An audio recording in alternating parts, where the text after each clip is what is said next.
What's up, everyone? Hey, everybody. What's up? Happy Monday. Happy September 21st on Daily Gaming News. Yes, it is. I hope everyone's weekend was wonderful. Calf right away. What's up, pal? Good to see you. Welcome. Meg, Fox, Quasi, Kai, all the beautiful DGN family. I hope your weekend was awesome. How was yours, guys? Mine was good. I just finished Bioshock Infinite, and I almost got through the whole thing without a spoiler, but it was spoiled for me. Okay. I was close. So have you played all of them? I've only played the first one and Infinite. Okay. So for me with Bioshock, I recommend people to play the first one, then Infinite, then the second game.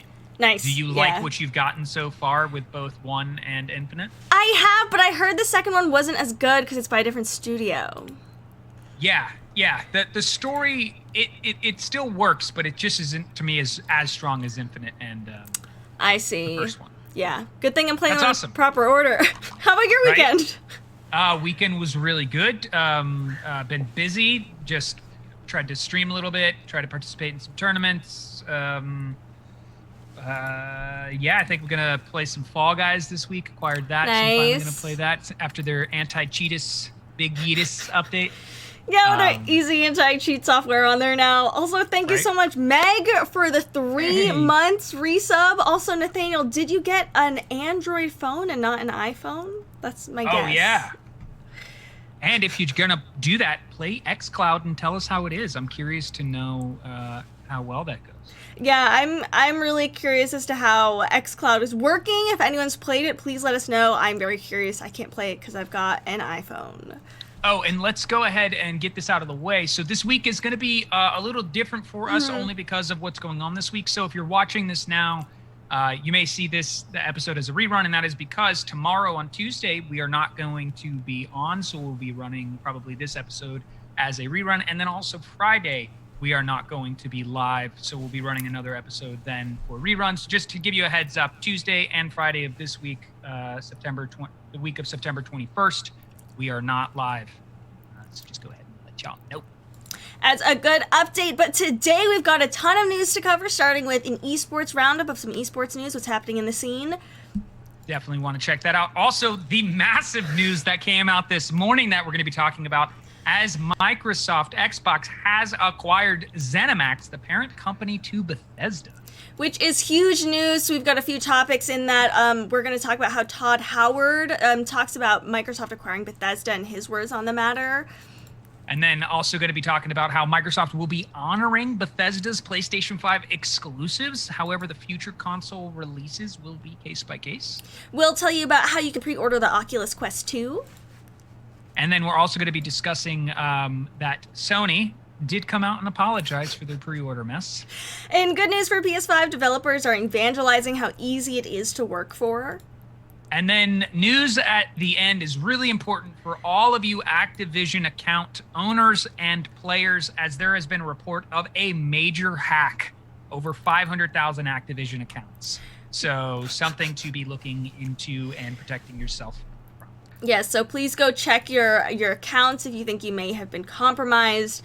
As always, we're also playing What's in the Mug? What's in the mug today? And Kai, just to answer that question, no, it's on Tuesday this week and Friday. Tuesday and Friday of this week will not be live.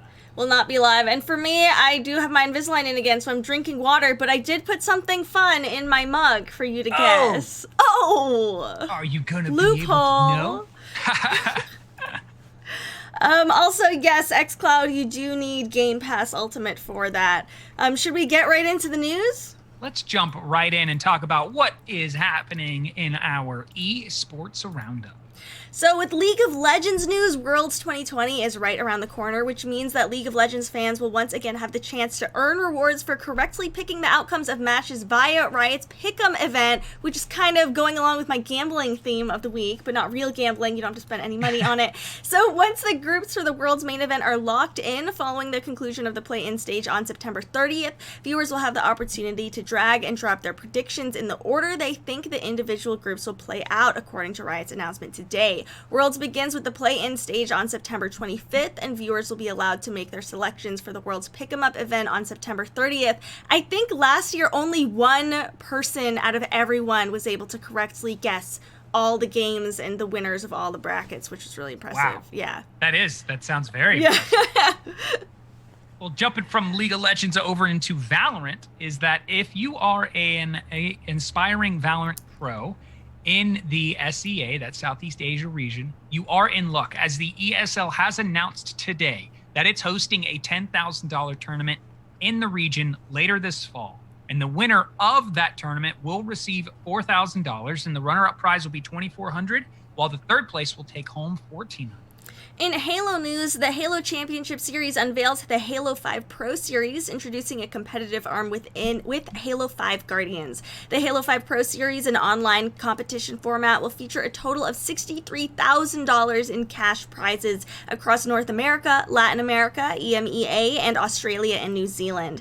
In February, the Halo Championship Series revealed operations company Esports Engine would manage the global esports efforts for Microsoft's forthcoming franchise title, Halo Infinite. Initially set to release this holiday, developer 343 Industries announced that the title would be delayed until the following year, but in lieu of Halo Infinite shift to 2021, the Pro Series is intended to fill an important programming gap in Halo esports as the upcoming franchise installment gears up for its release.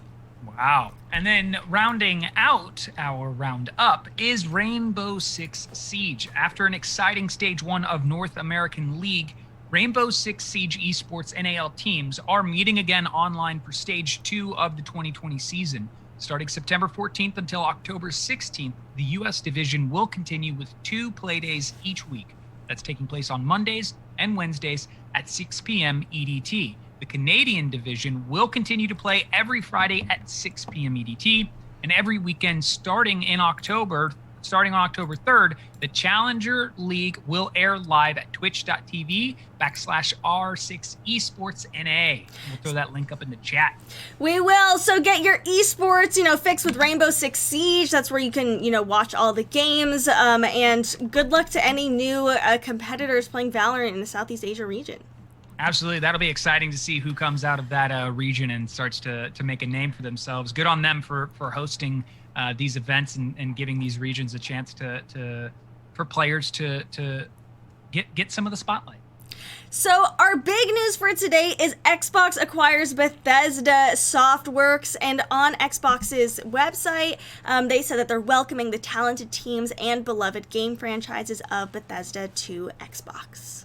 So this is what Microsoft had to say officially regarding this acquisition of ZeniMax, which today is a special day as we welcome some of the most accomplished studios in the games industry to Xbox. We are thrilled to announce that Microsoft has entered into an agreement to acquire ZeniMax Media, that is the parent company of Bethesda Softworks. As one of the largest, most critically acclaimed, privately held game developers and publishers in the world, Bethesda is an incredibly talented group of 2,300 people worldwide who make up some of the most accomplished creative studios in our industry across Bethesda Softworks, Bethesda Game Studios, id Software, ZeniMax Online Studios, Arcane, Machine Games, Tango Gameworks, Alpha Dog, and Roundhouse Studios. These are the teams responsible for franchises like The Elder Scrolls, Fallout, Wolfenstein, Doom, Dishonored, Prey, Quake, Starfield, and many more. Just some of those franchises. Just some. So Bethesda's games have always had a special place on Xbox and in the heart of millions of gamers around the world. Our teams, this is again Microsoft speaking, our teams have a close and storied history working together from the amazing first Doom and its ID Tech engine, innovating games on PC, to Bethesda bringing their first console game to the original Xbox, the groundbreaking Elder Scrolls 3 Morrowind. Now, over the years, Microsoft has had many deep conversations with the creative leaders at Bethesda on the future of gaming, and we've shared a long tenuous, similar vision for the opportunities for creators and their games to reach more players in more ways. Microsoft goes on to say, just as they took the bold first steps to bring the Elder Scrolls franchise to the original Xbox, Bethesda were early supporters of Xbox Game Pass, bringing their games to new audiences across devices and have been actively investing in new gaming technology like cloud streaming of games. Xbox says we'll be adding Bethesda's iconic franchises to Xbox Game Pass for console and PC. One of the things that has Xbox and Microsoft most excited is seeing the roadmap with Bethesda's future games, some announced and many unannounced, to Xbox console and PC, including Starfield, the highly anticipated new space epic currently in development by Bethesda Game Studios, which is also a game we don't really know much about. I was just thinking that. That. It's so good. So the Microsoft says, like us, Bethesda are passionate believers in building a diverse array of creative experiences and exploring new game franchises and in telling stories in a bold way. All of their great work will, of course, continue and grow, and we look forward to empowering them with the resources and support of Microsoft to scale their creative visions to more players and new ways for you. Xbox closes out with saying, all of our work and the foundation of our relationship with you starts with a commitment to deliver a breadth of amazing games to discover and play on Xbox. Over the last few weeks, we've been excited to share more detail on important elements of a plan we've been building towards for years. A plan that is the fulfillment of a promise to you, the Xbox player, to deliver the most performant, immersive, and compatible next-generation gaming experiences and the freedom to play blockbuster games with your friends anytime, anywhere. Today is a landmark step in our journey together, and I'm incredibly energized by what this step means for Xbox, says the website. And I'm incredibly energized by Kai Almighty's donation. Thank you so much. Thank you so much. Really appreciate that.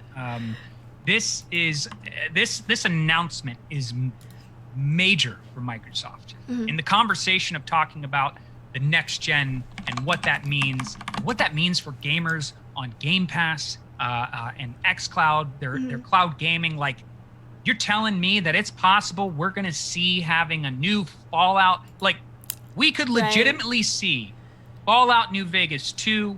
We could see all of these games that might have been taking a long time to get developed ramp up in production much faster, and we could have these experiences mobile in cloud gaming.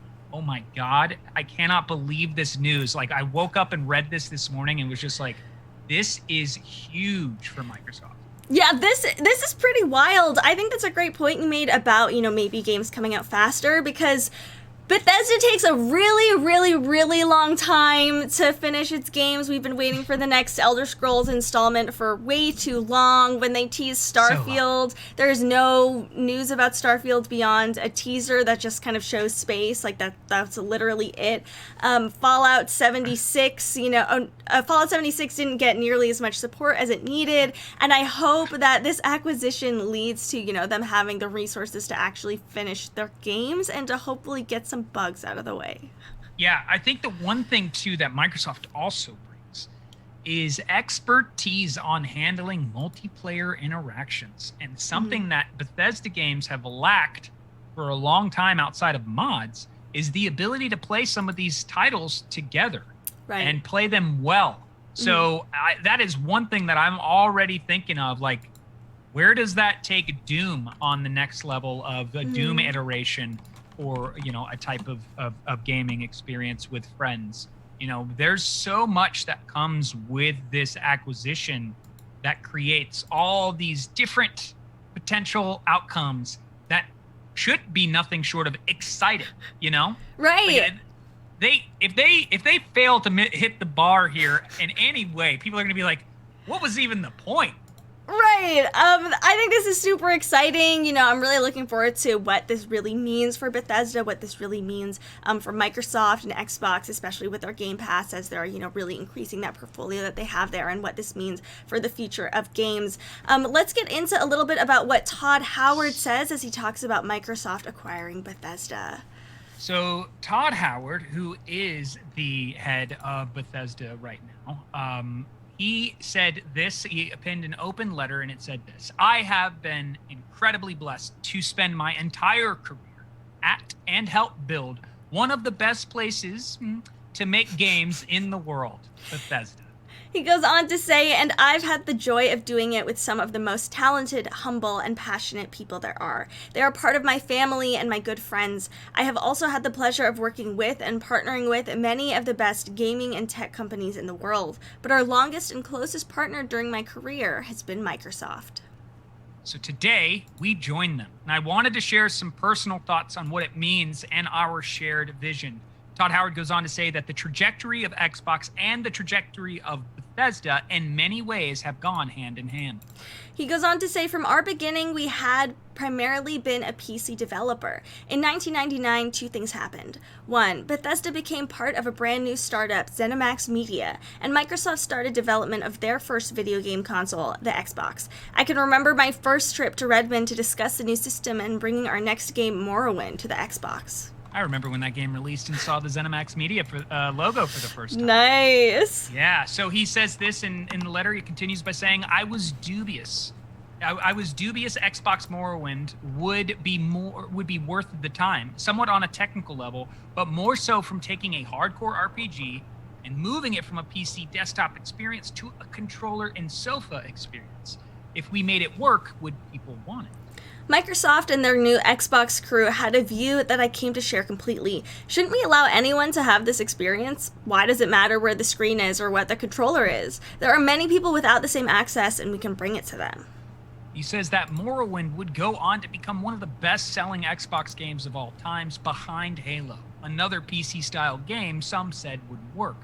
Its success paved the way for the growth of our company and proved the point. People wanted this experience regardless of the device. Microsoft quickly let us in on their next system, the Xbox 360. More than a PC port, our aim with our next game, Oblivion, was to usher in the next generation of gaming. With each game from Fallout 3 to Skyrim, our studio and company grew, adding brilliant and like-minded studios across the globe. All of us sharing in the belief that expanding the reach of gaming was fundamental, whether it was on a PC, console, your phone, or the cloud. He says that with each new console cycle, we evolved together, from bringing mods to consoles with Fallout 4, now over 1 billion downloads, to the latest technologies fueling Xbox Series X and S. He says that these new systems are optimized for the vast worlds we love to create, with generational leaps not just in graphics, but CPU and data streaming as well. It's led to our largest engine overhaul since Oblivion, with all new technologies powering our first new IP in 25 years, Starfield, as well as The Elder Scrolls 6. Like our original partnership, this one is about more than one system or one screen. We share a deep belief in the fundamental power of games, in their ability to connect, empower, and bring joy, and a belief we should bring that to everyone, regardless of who you are, where you live, or what you play on, regardless of the screen size, the controller, or your ability to even use one. He says that we can't think of a better group of people to do that with than those at Xbox. We have friendships that go back to those original days. From Phil to his senior leaders to developer support, they don't just talk about putting players first, they passionately live it. At Bethesda, we've been lucky enough to create games we love and have an audience who loves them as much as we do. Tom Howard says, I've personally been humbled by the many industry honors I have received, as they belong to the entire studio, but one has always stood out to me for a special reason. When I received the Lifetime Achievement Award at GDC, I joked in my acceptance, I wonder how many achievement points this one is worth. At the end of the ceremony, some good friends from Microsoft congratulated me and said they'd find out. And that's when he ends the letter that he penned by saying, a few months later, I was given a code to a game that they had created, named after me, and locked to my account. When ran, it unlocks a single achievement, lifetime 1,000 points. It still sits in my list when I check, and I smile every time. It has been a lifetime, but there's more to come and achievements to unlock together. We hope you join us. All the best. Todd Howard, Bethesda Game Studios. What a letter! It makes it seem like is. This was kind of expected or kind of in the works for a long time, that Bethesda has had a really long-standing relationship with Xbox. So I could see how this, might feel like a surprise to a lot of gamers, but they've been working so closely with the company for so long that it doesn't, seem that, that wild or out of left field. Yeah, that relationship that you build over time and that is created, it's true. I mean, they did a lot early on for Xbox that really helped that console become, like the console for most gamers, Right. especially if you wanted like a really good online experience. In the beginning, Xbox had that handled way better than Sony. And so much so, you always knew Sony was like, this is where you play single player games. This isn't where you play, multiplayer titles.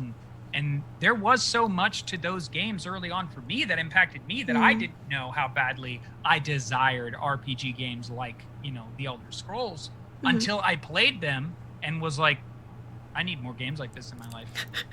Right, we need more of it. I also think it's I really like the story about the lifetime achievement game and that achievement, just for Todd Howard. I think that's really cool. I thought this letter, is very heartfelt, is just very, pretty straight up, with how proud he is of, how far Bethesda has come and, his excitement to work with Xbox here. I think this is really great. This is really cool. This is a really cool read. Yeah, and this is also one of those moments, too, where I feel like recently with Bethesda, they've had a lot of negative attention, and the negative attention has been rooted in what feels like not too well-handled post-game development, especially with Fallout 76, and the way they handled that guy handling oh my god, the whole situation. Don't ask more about Starfield, Yeah, it's kind of like they needed this extra this staff boost that they're gonna get from Microsoft, because to some people asking in the chat, like, what does this mean for them? This means they get all of these resources, and this means that they get a huge bolster. It's like going from one vehicle to another with a crazy souped up engine, more size, more of a team to be around there to make sure your vehicle goes as fast and as far as possible. They really have exponentially grown overnight with all of their future titles. They have. I remember at one point, I don't know if it was with Fallout, but you were saying like, oh, if Bethesda makes this next title, I don't want to play it, is like how bad their reputation has become with, how, much they botched their games. As you said with Fallout 76, that was super poorly handled, and they ended up releasing that DLC or that expansion that was supposed to be what the game was in the first place, Wastelanders, but the expansion wasn't even good, and it was still really glitchy as well. And I think there was a bug where an NPC. This is how bad it was. An NPC could kill you, and you could lose your items, and then they would take your items and they would be gone forever. And you could never get them back at all. The NPC would just take. It could have been like your best weapons, and the NPC could have taken it. It was just like so bad. But I like a lot of Bethesda games, and a lot of the past work they've done has been really good. I think a lot of gamers have been frustrated that what they want to see from Bethesda hasn't been what they've been getting from Bethesda, and they kind of want some of that old magic back. Yes. I really hope this change brings that back to Bethesda's games. Yeah, and that magic even continues into Microsoft and continues to our next subject of this story, because Microsoft has said that it was going to honor Bethesda's PlayStation 5 exclusives. However, the future console releases will be a case-by-case basis. Following the announcement of Microsoft's $7.5 billion acquisition of Bethesda Softworks parent company ZeniMax, as we have covered, some of the biggest questions bouncing around the internet were whether future Bethesda games would become Microsoft exclusives, and whether previously announced PlayStation 5 exclusives Deathloop and Ghostwire Tokyo would remain so. So we have a little bit more clarity there, and Microsoft will honor the exclusivity commitments for Deathloop and Ghostwire Tokyo, but other games will hit non-Xbox platforms on a case-by-case basis. Phil Spencer said this, speaking to Bloomberg. Both titles are set to be timed PS5 console exclusives, and both are also supposed to be released on PC when they're out sometime in 2021. It remains to be seen if they'll hit Xbox consoles, but given today's acquisition, that now seems more of a question of when. Deathloop, which is a first-person shooter about assassins stuck in a time loop. We got to see it at that most recent PlayStation showcase. It's being shown here on screen right now, is the latest game from Arcane Studios, which is known for developing the Dishonored series and 2017's Prey. The game was originally scheduled for a release this year, but they did delay it to 2021 in August. Ghostwire Tokyo is a first-person melee and magic-based game where you fight ghosts in Tokyo, and it's developed by Tango Gameworks, makers of The Evil Within and The Evil Within 2. I love that description. It's Ghostwire Tokyo. It's Ghosts in Tokyo. That's it. When I said it, I was like, that's way to sum that right up. And if you're currently an Elder Scrolls Online player, you should know that the game will continue to be supported exactly as it was, and it's fully expected to keep growing and thriving on each of the platforms that are currently supported, according to ZeniMax Online Studios studio director Matt Fearer. That game is currently available on the PS4, Xbox One, PC, Mac, and Stadia. The studio said in August that it would be coming to the PS5 and Xbox Series X. You know, I wouldn't have been surprised had they said, with this new acquisition, we can't adhere to these previous, agreements. Commitments. The fact that they are doing that, I gotta say, this is that continued respect that I still have for Microsoft, even though they've had their memed moments. That there's just an essence about them, especially in the gaming space, that just feels genuine. And you can see that with Phil Spencer when he speaks, and you can see that by their actions that they take when dealing with subject matter like this. But this, again, is just one of those moments where it's like the future of games that we're going to get to play on PC that you might have thought, oh, no, you're only going to see this on a console exclusive, has now grown with the amount of titles that are under ZeniMax's acquisition. It feels like Microsoft and Xbox are really trying to play the long game here, with their subscriptions, without pushing for these, PlayStation 5 exclusives to be on Xbox sooner.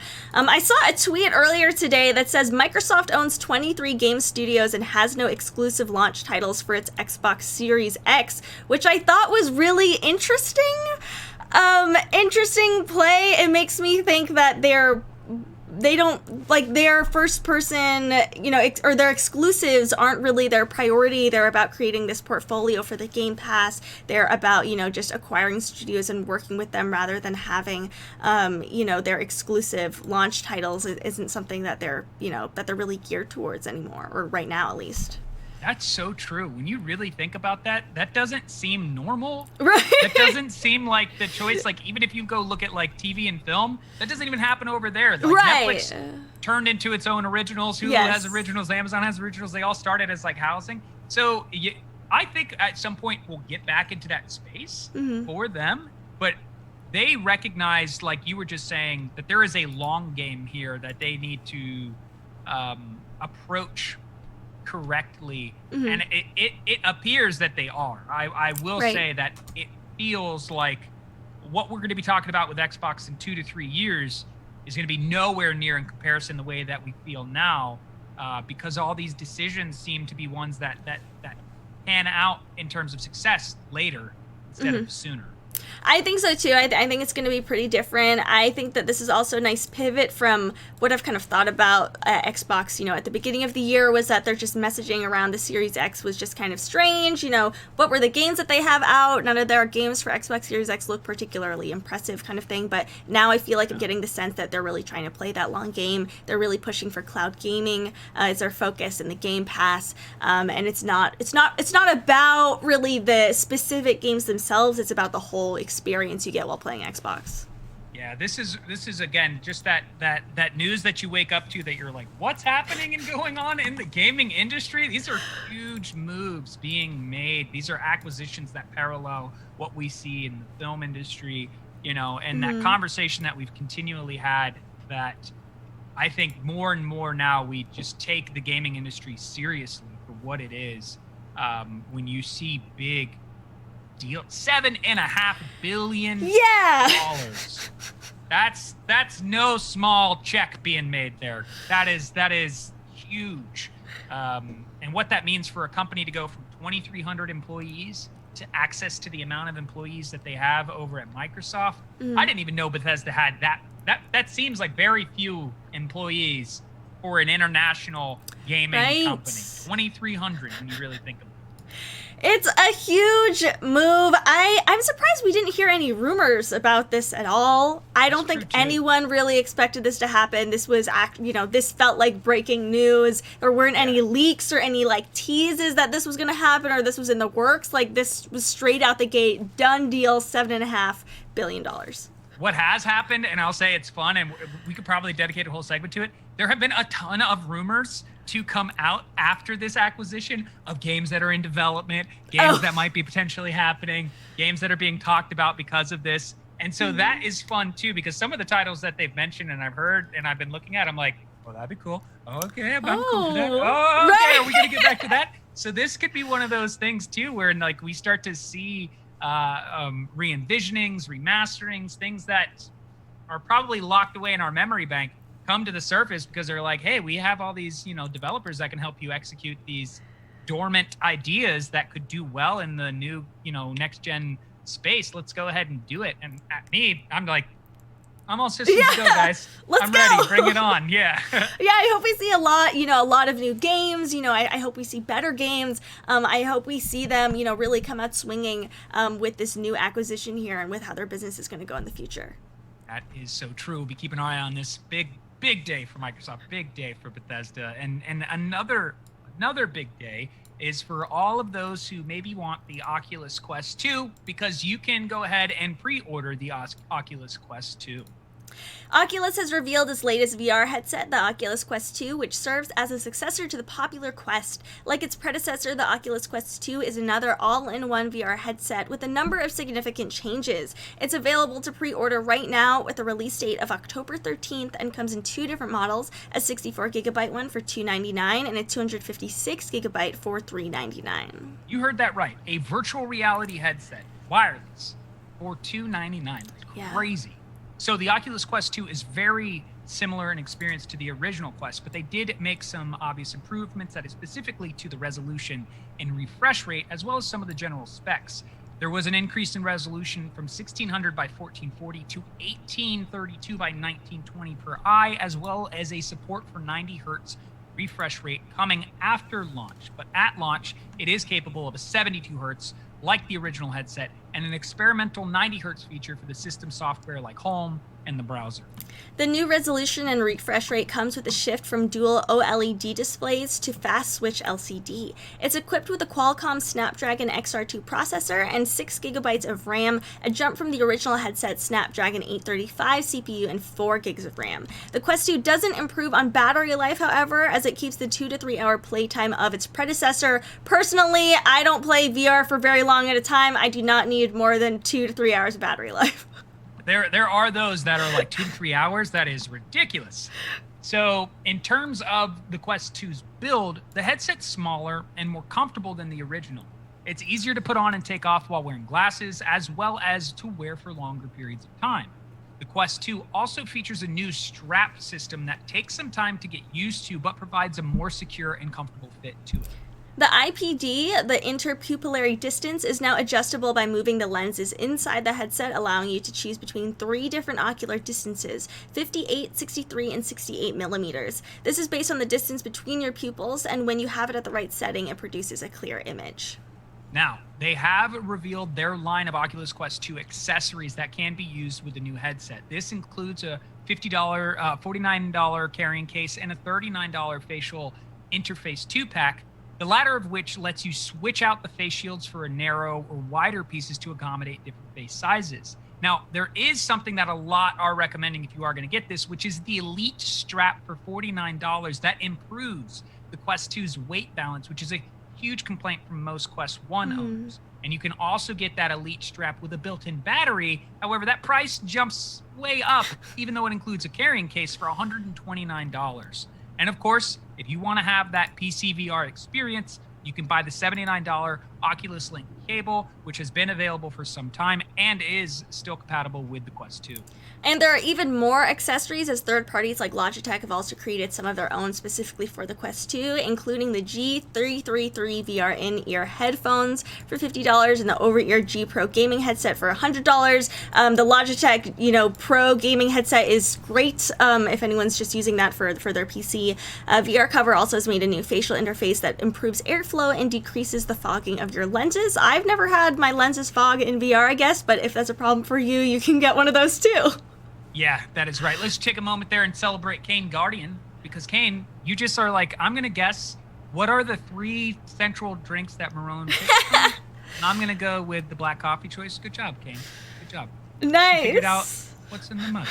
I want to say that for the announcement with the Quest 2, they also have the announcement that they're no longer supporting the Rift and they're no longer supporting PC VR.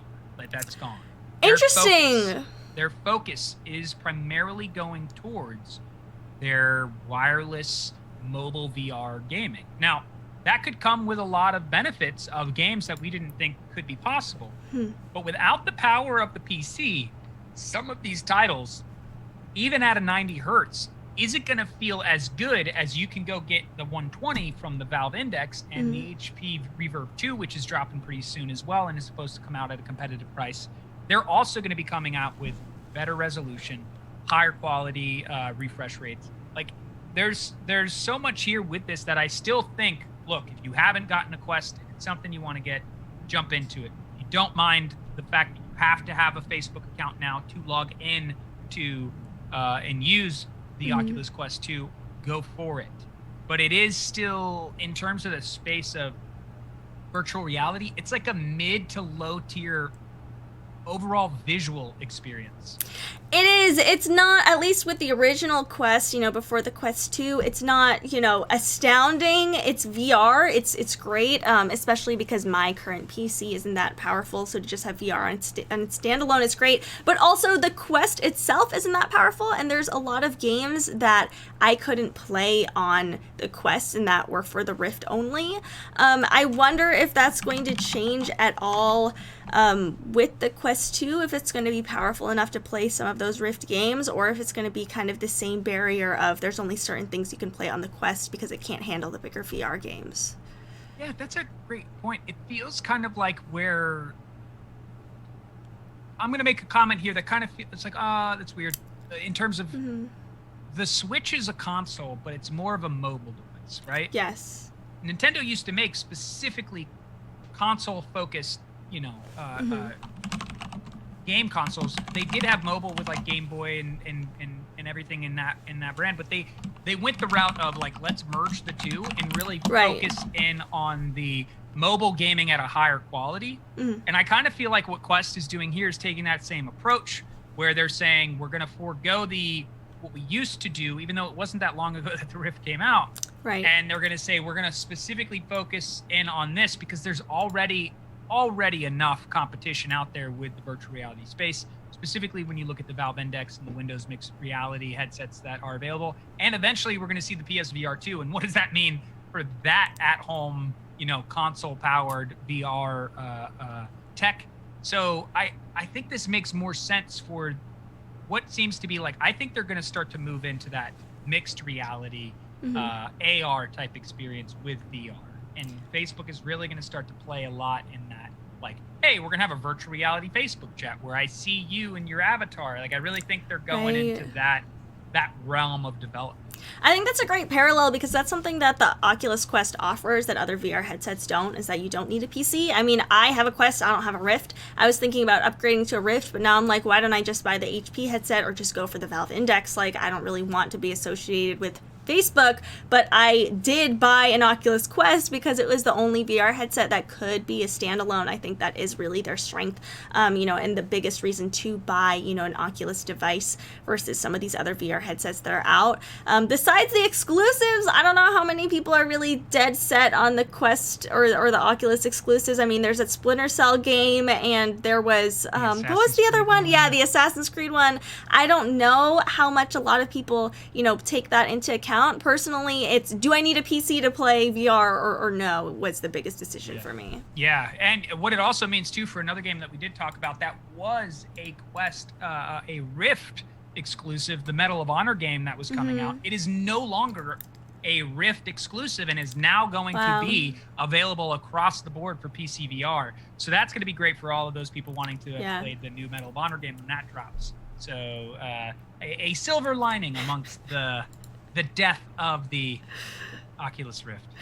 Another, I guess, silver lining, this is more of just a bit of optimism. Thanks, Sony, for apologizing for the PS5 pre-orders mess. They have promised that there will be more in stock over the next few days, but I personally am still a little bit skeptical.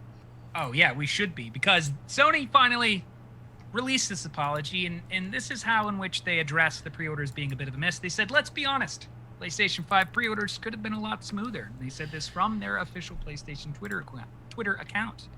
We truly apologize for that.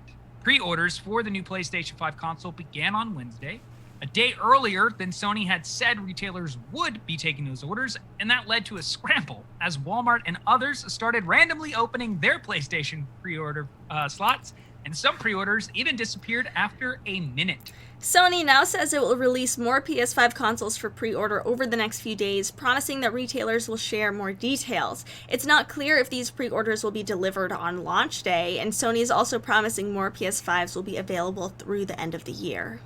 What's up? Good luck. So Amazon also started warning consumers yesterday that some of its PlayStation 5 pre-orders might arrive after launch day, most likely because the retailer doesn't know exactly how many units it will receive. The chaotic pre-order situation kicked off just weeks after Sony started an invite-only registration for PS5 pre-orders, which looks like it would avoid the messy situation we saw unfold this week, and it was successful for some users. Eric Lempel, PlayStation Worldwide marketing head, had also previously promised that it's safe to say, we'll let you know when pre-orders will happen. It's not going to happen with a minute's notice, and it ended up doing that. Sony tweeted on Wednesday that pre-orders were starting on Thursday, and then 2 hours later, Walmart had kicked off its PS5 pre-orders, which led to the whole mess. I don't like this news that Amazon's saying, oh, we don't know when we're going to ship it because we don't know how many PlayStations we have.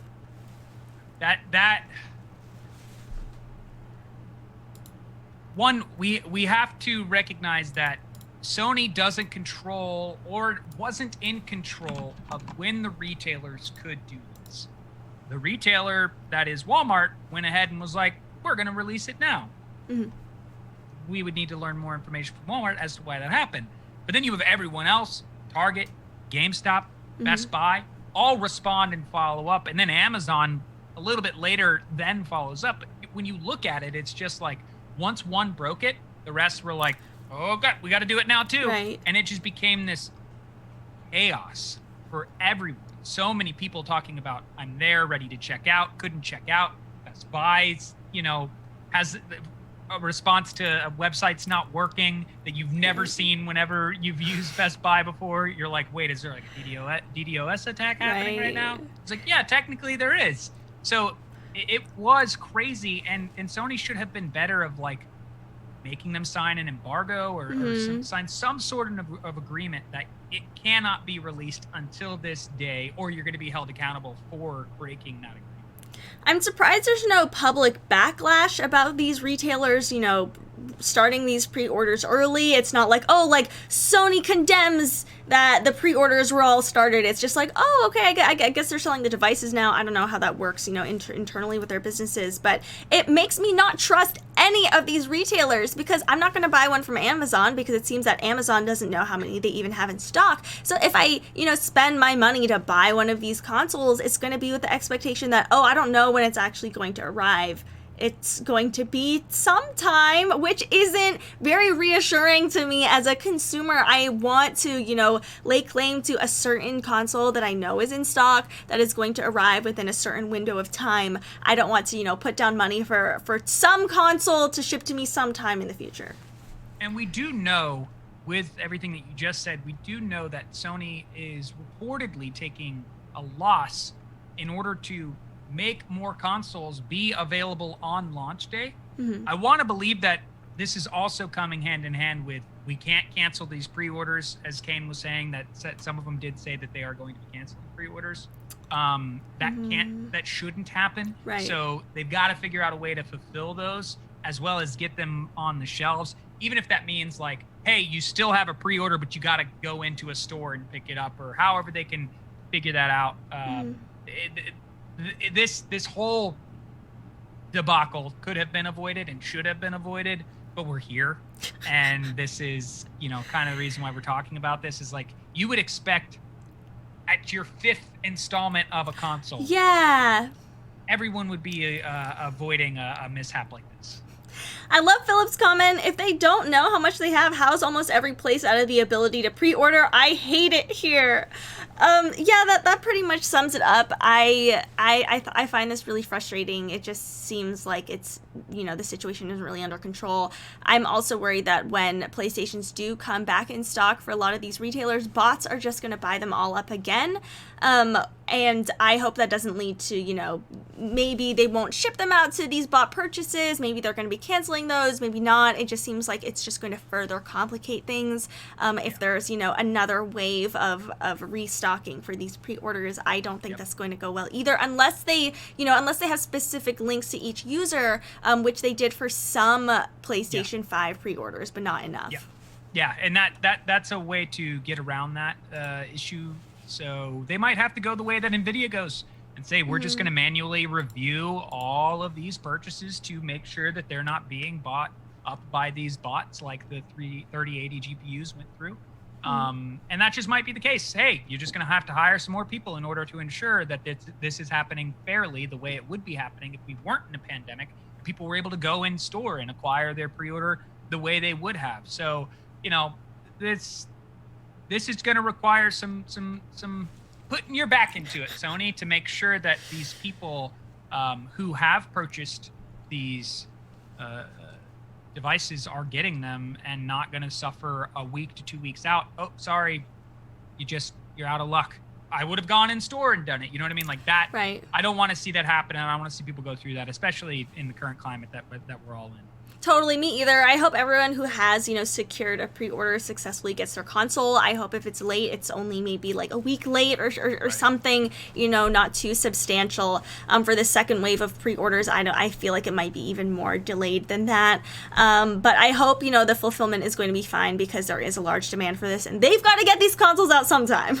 They do, and to just continue to increase the hype for the PlayStation 5 is this new information coming out, and why we're probably going to see when the next pre-orders go live that they go away pretty quickly is developers for the PlayStation 5 are evangelizing how easy it is to work for it, and this is coming from some tech experts. So while Xbox Series X's on-paper specifications make it a more powerful machine than the PlayStation 5 technically, that won't necessarily translate into more impressive software when the two consoles go head-to-head this holiday season.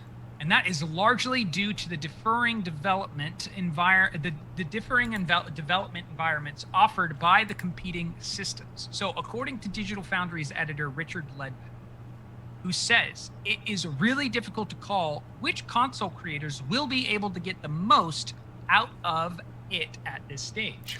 The proof will be when Xbox Series X and PS5 games can be compared this November, he told Eurogamer editor Ollie Welsh during a PAX Online and EGX digital session. So he was asked whether Xbox Series X or PlayStation 5 is more powerful, and Ledbetter said this: there are two ways to look at it. First of all, you can tell that every single developer he's spoken to has said that developing for the PlayStation 5 has been evangelizing how easy it is to work. Ledbetter goes on to say it's essentially the same development environment as PS4, and you scale up from there for the new power, the new features, and whatnot. He said, I can't stress enough how happy developers seem to be with this situation. Continuing with that is that the PlayStation 5 utilizes variable frequencies, referring to it as a boost. This works via an internal monitor which analyzes workloads on both the CPU and GPU of the PlayStation 5 and then adjusts the frequencies to match it. So this theoretically allows the console to hit GPU frequencies higher than expected, with more computer power able to be extracted. Ledbetter continues, now specs-wise, there's been a lot of conjecture about how Sony's boost clock brings it into contention against Series X, how a solid-state storage drive with higher bandwidth is going to make for better graphics. If you look at the numbers, there is simply no doubt that the Xbox Series X is on paper the more powerful machine. But despite that on-paper advantage, Ledbetter went on to say that some developers he's spoken to have experienced teething problems adapting to the new development environment being used to make games across Microsoft's platform. He says, speaking to developers, the development environment that they're dealing with, some people seem to be extremely happy with it. Other people are having problems with it because they've moved away from what was previously the XDK, which was specific for Xbox, to the GDK, which is a more general development environment for PC and Xbox, and even Xbox One is encompassed by the GDK. He says, so the long-term win with the GDK is you're going to be able to develop for it and deploy across all of these systems. But in the short term, I've heard that developers have been having some problems with it. And whether that is all going to sort of manifest in final games is the big question. He adds, so yeah, it's really difficult to call at this moment, and I think ultimately the specs issue is an interesting one, but it's all going to be down to the final software. It always is. It's now down to the developers to deliver the software and the games, the experience there. That's the important thing. That's the crucial thing. And obviously we'll be looking at that in incredible depth once we have hardware and software. And we know that the Microsoft Xbox Series X and S go on launch day, November 10th. Pre-order set to go live this Tuesday, tomorrow. The PlayStation 5 will also be released in mid-November, and Sony has promised more stock will be made available to retailers imminently following the poorly handled pre-order launch operation last week.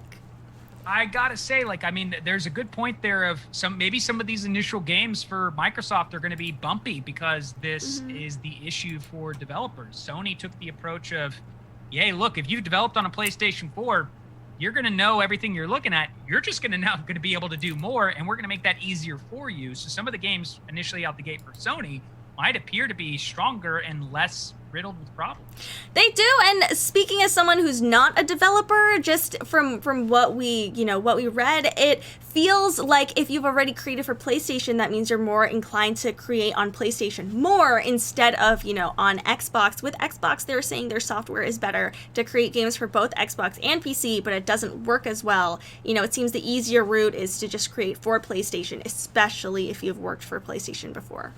Yeah, that is going to be something that I would say for the first year or two of development will probably serve Sony for more success because you're going to have those developers go, well, I did develop for both, but I don't want to have to make the new switch to something I haven't developed for and possibly suffer some of those problems or expand my team in order to be able to develop for the GDK code that, I may not know because I was aware of the previous one. So, for independent teams, this could be a huge decision maker for where do they go to develop for the next gen systems. And, calling back to our Quantum Error, interview that we had a few weeks ago when they were talking about developing for the DualSense controller, I mean, the people that work on Quantum Error are, super smart, super talented, but they also made it seem, pretty easy to develop for the DualSense. They were just like, yeah, when a certain action happens, you just, input the whatever response you want from the controller. And I'm sitting here like, oh, I thought it was going to be way harder than that for some reason.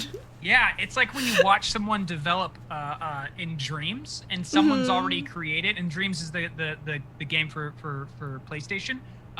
When you see them develop in Dreams, it's already been made there for them. So it's just, click this. When this does this, it does that, and then you've got this complex sequence taking place. Yeah, it sounds exactly like that. Like it's becoming so streamlined. So easy to make these actions happen that a new technology like the DualSense controller isn't as complex as our, minds make it up to be. It's pretty simple. X plus this, X plus Y equals this. And you're like, that's it. That's as simple as it is. I feel like maybe a trend we might be seeing in the future is, a lot of maybe newer developers or smaller teams, creating for PlayStation while Xbox has all of their game studios that they've now acquired. I feel like it's just a very different path of, how games are going to be created for both systems. If it's easier to develop for the PlayStation, a lot of people might be leaning there, but, Xbox has a lot of these studios working with them to create games. I wonder which games are going to come out on top. Same here. I'm so excited to get hands-on with that DualSense controller and experience these things that they've been talking about, experience that Tempest audio, and see what developers are just like, hey, we're first couple years out, we're developing solely for PlayStation. Maybe we'll just rock out some exclusives and then jump over to developing for Xbox. We can learn the new system.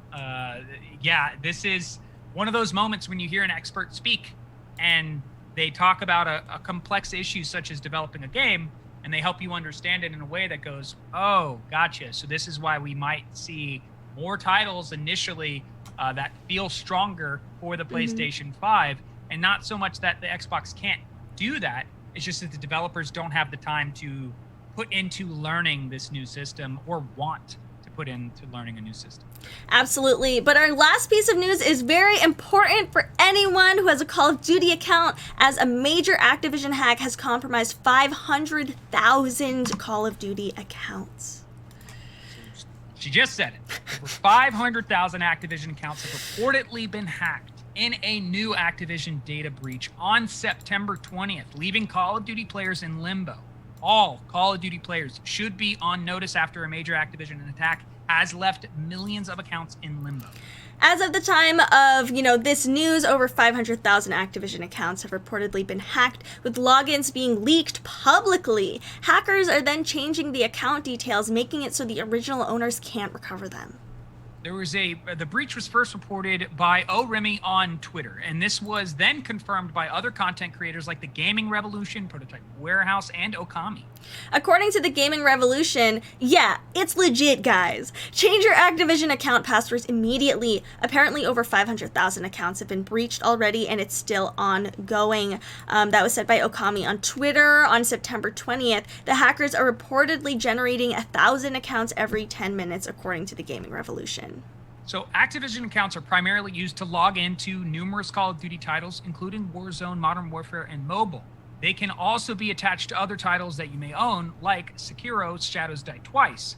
Now, the only way to secure your account is by doing these steps. You need to change your password associated with the account, and then if you also use the same password across numerous devices, be sure to change those ones, as data breaches like this are often used to hack into other sites. You should also unlink your Battle.net, PSN, Xbox, or other accounts associated with your Activision account to protect those as well. If you have any saved payment details on hand too, you're going to want to try and remove those too. Do note, if you do that, there is a fine print on their website regarding that your purchases made with your PlayStation and your Xbox won't link. So it is possible that if you unlink, it is likely that if you unlink these two, that you won't be able to access the things that you have purchased on Modern Warfare or other Call of Duty titles. Wow. And unfortunately, Activision accounts do not have two-factor authentication on them, which I'm sure Activision is really regretting right now. So you just kind of have to, keep your eye on your account, keep an eye out for any major changes, and cross your fingers. Activision has yet to comment on the reported breach publicly. It is very important that if you do have that account, go find a way to take care of this and change it. I changed my Battle.net as well recently to make sure of this. I did go ahead and initiate the two-factor authentication via Battle.net, and we'll go ahead and take off went ahead and change the password from the Activision account. You should be good once you do that, because if you are afraid of losing the things that you purchased, which makes sense, you should just go ahead and create a password that you don't have on any of your other accounts for this type of protection. This is unfortunate. This is $1 billion of a quarterly earnings company, and they don't have two-factor authentication, and they don't have an up-to-date security that can protect from breaches like this. It's very sad. It's really frustrating for me to feel that it's really on me to make sure my accounts are safe. I think to an extent, yeah, I shouldn't have a password that's like password 1234 ! Which is even more secure than a lot of people do have. Like, I feel like a lot of it is on these companies to make sure that things like this don't happen.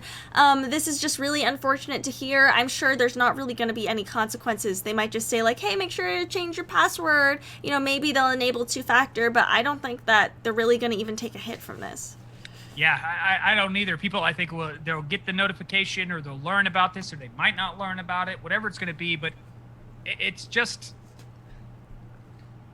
this kind of stuff's still happening. It's a lot of people say like, hey, if somebody wants to hack your information and they want to get it, they're going to be able to get it. But that's not true. It's not. Yeah. We do have the ability to protect ourselves from these types of breaches. It is possible. I just think it's a weakness in the mindset of those entities that make so much money that they're like, do we even care? Right? I really hope they do something about this. It is really frustrating. I hope that at least people know about this and it doesn't, go under the radar. So if people, do want to go change their passwords or check on their accounts, they're able to do so, because it's never, good for anyone to have their data compromised. I also agree that, just kind of rolling over and being like, oh, there's nothing we can do about it is letting the problem continue to happen. It's better if you just, roll over and let your accounts be hacked. Like, you shouldn't let that happen. Since we are getting close to the end of the show, should I reveal what's in my mug? You should, because nobody got it. Nobody got it. So I said at the top of the show, I do have my Invisalign in, which is why I'm drinking water, but this is not what's in the mug. What I'm drinking is not what's in the mug. So I put peach juice in my mug today. What? No way. No Peach one guessed juice. It. Yeah, peach juice. It was like loophole, y'all. Loophole. Well, that does bring us to the end of the Daily Gaming News Hour for September 21st, 2020. Covered a lot going on in the gaming industry. Huge news coming from Microsoft regarding the acquisition of ZeniMax Studios. It's probably the biggest news that we've heard in quite some time. It was so much fun to speculate on and to see what that's going to be like and what that's going to pan out for Microsoft. Thank you so much for joining us today. We're going to run a rerun of today's show and a couple of our previous shows right after this. We also post our footage on YouTube. If you're watching a VOD, we are live from 1 to 2 p.m. Pacific every weekday, except for this week. We are not live this Tuesday and this Friday, but we are live today, Monday, and Wednesday and Thursday. So make sure to tune in with us live on Wednesday, but for September 21st, this has been another wonderful episode of Daily Gaming News. And thank you to all of you who watch our VODs. They like and they follow and they subscribe. As Kaisa was saying, and as we always say, this isn't possible without the amazing human beings that are the DGN family. We do love and appreciate you. Thank you so much for joining us today. But for September 21st, 2020 on Daily Gaming News, I am Kaisa. I am Marrone. We will see you all next time. Bye.